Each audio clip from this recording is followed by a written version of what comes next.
शीला प्रभुपाद की जय, गुरु गौरांग की जय। तो कल के सत्र में हमने सुना था श्रील प्रभुपाद जी चाहते हैं कि सभी शिष्य एक साथ मिलकर प्रसाद ग्रहण करें, लेकिन प्रद्युम्न जो प्रभुपाद जी के शिष्य थे, ज्यादा प्रसाद लेने से उनको नींद आती थी, इसलिए उन्होंने ऐसा निर्णय लिया कि भक्तों के संग में प्रसाद न लेकर मैं खाली गर्म दूध लूंगा, फल लूंगा, बादाम लूंगा। तो जब भी भक्त प्रसाद लेते थे तो प्रभुपाद जी देखते थे प्रद्युम्न प्रभु वहां पे नहीं है। तो श्रील प्रभुपाद जी प्रद्युम्न प्रभु के पास में गए और पूछे, आप प्रसाद क्यों नहीं ले रहे हो? तो प्रद्युम्न प्रभु कहते हैं, प्रभुपाद मुझे भूख नहीं लगी। तो प्रभुपाद जी ने कहा, तुम क्या चाहते हो? प्रसादम लेना चाहिए भक्तों के संग में। अब प्रभुपाद जी का इतना स्पष्टीकरण सुनते हुए प्रद्युम्न प्रभु को भक्तों के संग में आकर प्रसाद लेना पड़ा। श्री प्रभुपाद जी कहते थे, प्रसाद लेने से नींद आती है, ज्यादा प्रसाद लो, 10 घंटे सो, लेकिन प्रसाद भक्तों के संग में लेना चाहिए। और इसके पश्चात वे प्राय कहते थे, उतना ही खाओ जितना तुम पचा सकते हो, और प्रसाद को व्यर्थ मत गवाओ, उसे पूरा खाओ। तो इस प्रकार की शिक्षा आचार्य जन देते हैं, जिसको हमें अपने जीवन में उतारना चाहिए। ये वैदिक संस्कृति है। 24 जून 1973, इस्कॉन, मायापुर, भारत। मायापुर में श्री प्रभुपाद 2 कमरों में रहते थे।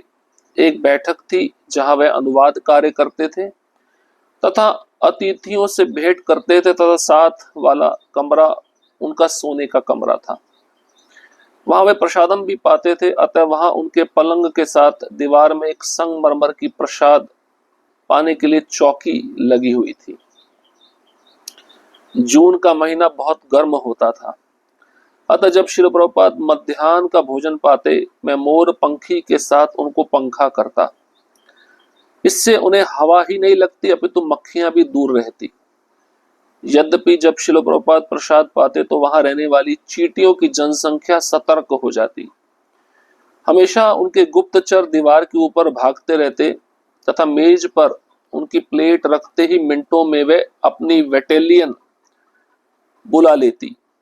लॉस एंजलिस में श्रील प्रभुपाद ने मुझे बताया कि जहां वे घुसती है वहां हल्दी पाउडर डाल दो। लॉस एंजलिस में यह नियम काम कर जाता। मैं कल्पना करता हूं कि चींटियां अधिक भौतिक थीं। मायापुर में चींटियों को नहीं रोका जा सकता था। यह स्वाभाविक है कि आध्यात्मिक जीवात्माएं थीं, जिनको शुद्ध भक्त की प्लेट से महाप्रसादम के उच्चिष्ट पाने के लिए हतोत्साहित नहीं किया जा सकता। मैंने देखा सैकड़ों चींटियां ने उनकी चौकी की टांग से चढ़कर उनकी प्लेट को घेरा लगा लिया था तथा अंततः उनके प्रसादम पर उतर आई। ऐसा लगता था कि वे जानती थी कि सब कुछ विशिष्ट पकवान पर वे आ सकती हैं। श्री प्रभुपाद बारी बारी खाते थे। पहले वे चपाती तथा सब्जी खाते, बाद में वे चावल मिलाते तथा अंततः वे मीठा खाते। चींटियां शुरू में तो प्लेट के आसपास एकत्र हो जाती, धीरे धीरे वे उस पकवान पर आ जाती जिससे श्री प्रभुपाद ने समाप्त कर लिया है। ऐसा लगता था कि चींटियां कोई सभ्य थी। अंततः श्री प्रभुपाद ने कुछ मिठाई के साथ अपना भोजन समाप्त किया, तब वे हाथ मुंह धोने के लिए उठ गए। चींटियों के लिए एक घड़ी आ गई थी जिसकी वे प्रतीक्षा कर रही थी। वे जानती थी कि अब यह समय मिठाई में डुबकी लगाने का है। निस्संदेह श्री प्रभुपाद ने अपने मध्याह्न के भोजन पर होने वाले प्रतिदिन से आक्रमण के विषय में कभी एक शब्द भी नहीं कहा था। यह कोई एकाकी घटना नहीं थी, प्राय नियमित रूप से ऐसा होता रहता। ऐसा लगता था कि यह शुद्ध भक्त तथा इन नन्हे कीड़ों के मध्य एक समझौता था। वो जितनी बार प्रसाद पाना चाहते थे उतनी बार पाते, और जो उनका उच्चिष्ट होता उसे वह खा सकती थी। वह पूरा समाप्त कर ले उससे पहले मैं उनकी प्लेट उठा लेता, ताकि उनके शिष्य कुछ महाप्रसाद का आस्वादन कर लें। कोलकाता में चींटियों की बात पर श्रील प्रभुपाद ने एक बार कहा था, ठीक है, वे अधिक नहीं खाती। एक दिन मध्याह्न प्रसाद के समय मैं उनको पंखा कर रहा था। श्रील प्रभुपाद दबी हुई हंसी हंसे। उन्होंने कहा, यह वैदिक संस्कृति है। जब पति खाना खाए, पत्नी पति को पंखा करे। जब पति भोजन कर ले, वह जो कुछ उच्चिष्ट शेष छोड़े, वह खाए। इस तरह वह हमेशा आश्वस्त होती कि प्रसाद काफी मात्रा में हो, नहीं तो वह ना खाए। लेकिन वास्तव में यही प्रथा थी। वस्तुतः वैदिक संस्कृति में स्त्री का यही कर्तव्य था। वह दो तरह से पति की सेवा करती थी, एक अच्छा भोजन बनाना तथा दूसरा अच्छा यौन जीवन जुटाना। यही भौतिक जीवन का सार है। वास्तव में कृष्ण भावना में अंतर है। हम इस बात पर बल देते हैं कि सतित्व शुद्धता को संयत किया जाए। जब शिल प्रपात खाते, मैं उनको पंखा करते हुए उनकी स्पष्टवादिता पर प्रसन्न हुआ। एक ऐसा विषय था जिसकी चर्चा प्रायः भक्तों के मध्य नहीं की जाती थी। यौन जीवन को संयमित किया जाए, ना कि उसमें आनंद लिया जाए। युवा भक्तों के रूप में हम इसकी उपेक्षा करने का प्रयास कर रहे हैं। मैं उनके द्वारा प्रदत्त ज्ञान की प्रशंसा करने का प्रयास कर रहा हूं। जीवा बंद किए हुए हैं, मैं उनको पंखा करता रहा। श्री प्रभुपाद पूर्णतया आध्यात्मिक थे। वे बैठते तथा कीड़ों की भीड़ भाड़ के साथ खाते, जो सदैव उनके उच्चिष्ट पर आक्रमण करने को तत्पर रहते।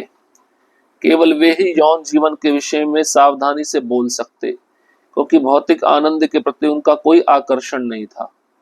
वे एक संवेदनशील शुद्ध भक्त थे। वे हमारी पतित स्थिति को समझने में समर्थ थे, इसलिए धर्म से हमें प्रकाश प्रशिक्षित करने तथा हमें प्रेममयी सेवा करने का अवसर प्रदान करते हैं। तो बहुत सुंदर प्रसंग है। मायापुर में जब प्रभुपाद जी रहते थे तो दो कमरों में उनका निवास स्थान होता था। एक कमरे में प्रभुपाद जी अपना अनुवाद कार्य करते थे और दूसरे कमरे में विश्राम करते थे। और जून का महीना बहुत गर्म होता था मायापुर में। श्रील प्रभुपाद जब भी दोपहर का भोजन पा रहे होते थे तो शुद्ध कीर्ति प्रभु कहते, मैं मोर पंखी के साथ उनको पंखा करता। इससे हवा भी उनको अच्छी लगती थी और मक्खियां भी दूर रहती थी। लेकिन एक समस्या ऐसी होती थी, जब प्रभुपाद जी प्रसाद पाते तो चींटियों की जनसंख्या सतर्क हो जाती। उनको भी प्रसाद पाना बहुत अच्छा लगता था। जहां से चींटियां आती थी, प्रभुपाद जी लॉस एंजलिस में तो बोले कि इन जहां से चींटियां आती हैं वहां पे आप हल्दी डाल दो। तो हल्दी डालने से वहां से उनका आना कम हो गया। लेकिन ये जो फॉर्मूला है, ये जो आइडिया है, मायापुर में नहीं चलता था, क्योंकि मायापुर में चींटियां अधिक भौतिक थी, उनको रोका नहीं जा सकता था। लेकिन आध्यात्मिक जीवात्माएं थी। अब उन चींटियों को शुद्ध भक्त की प्लेट से महाप्रसादम के उच्चिष्ट पाने के लिए बहुत आनंद आता था, और शुद्ध भक्त भी उनको रोकेंगे नहीं। शुद्ध कीर्ति बाबू कहते हैं, मैं देखता था सैकड़ों चींटियां प्रभुपाद जी की जो प्लेट रखने वाली चौकी है उसकी टांग पर चढ़कर उनकी प्लेट को घेरा बना लेती थी, उनके प्रसादम में उतर आती थी।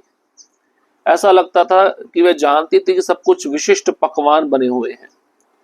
शिल प्रभुपाद बारी बारी खाते। पहले शिल प्रभुपाद जी चपाती और सब्जी खाते, फिर चावल और दाल लेते और अंत में मीठा खाते।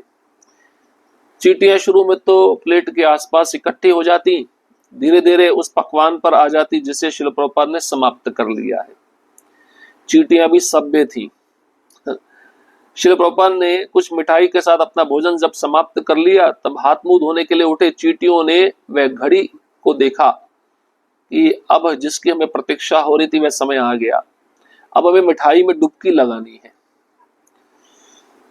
तो प्रभुपाद जी चींटियों के साथ भोजन करते थे, लेकिन एक शब्द नहीं बोलते थे कि ये चींटियां क्यों आ रही हैं, ये प्रसाद पे आक्रमण क्यों कर रही हैं।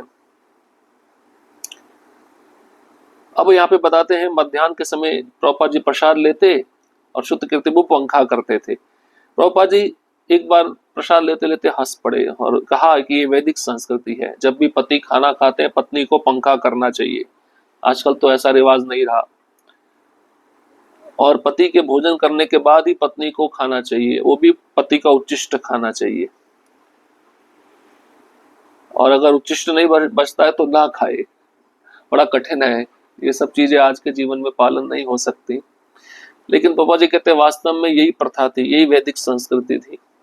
स्त्री का कर्तव्य है कि वह पति की सेवा करे, दो तरह से, एक अच्छा भोजन बना के, दूसरा यौन जीवन जुटा के। यही भौतिक जीवन का सार है। वास्तव में कृष्ण भावना में अंतर। हम इस बात पर बल देते हैं कि सतित्व शुद्धता को संयत किया जाए। जब भी श्रील प्रभुपाद प्रसाद ग्रहण करते, मैं उनको पंखा करते हुए इनकी स्पष्ट वादिता पर प्रसन्न होता। ऐसा विषय केवल प्रभुपाद ही बोल सकते थे कि यौन जीवन को संयमित किया जाए, उसमें आनंद ना लिया जाए। ये विषय को बोलने का अधिकार और किसी का नहीं था, क्योंकि प्रभुपाद जी भौतिक भोग से, भौतिक यौन जीवन से आकर्षित नहीं थे। और जीवा बंद किए हुए मैं उनको पंखा झलता रहता था। तो श्रील प्रभुपाद पूर्णतः आध्यात्मिक थे। वह बैठते तथा कीड़ों की भीड़ भाड़ के साथ खाते, और सदैव वह कीड़े उनके उच्चिष्ट पर आक्रमण करने को तैयार रहते। केवल श्रील प्रभुपाद ही यौन जीवन के विषय में सावधानी से बोल सकते थे, क्योंकि उनका यौन जीवन के प्रति कोई भी आकर्षण नहीं था। वह संवेदनशील शुद्ध भक्त थे और हमारी जो पतित स्थिति है उसको समझने में समर्थ थे। इसलिए प्रभुपाद जी ने हर समय हमें धर्म में प्रशिक्षित किया और हमें प्रेममयी भगवान की सेवा प्रदान करने का अवसर दिया। शुद्ध कीर्ति बाबू कहते हैं, इसके लिए मैं प्रभुपाद जी का कृतज्ञ हूँ। हरे कृष्णा कृष्ण कृष्ण हरे हरे, हरे राम राम राम हरे हरे। श्रील प्रभुपाद की जय, गुरु गौरांग की जय।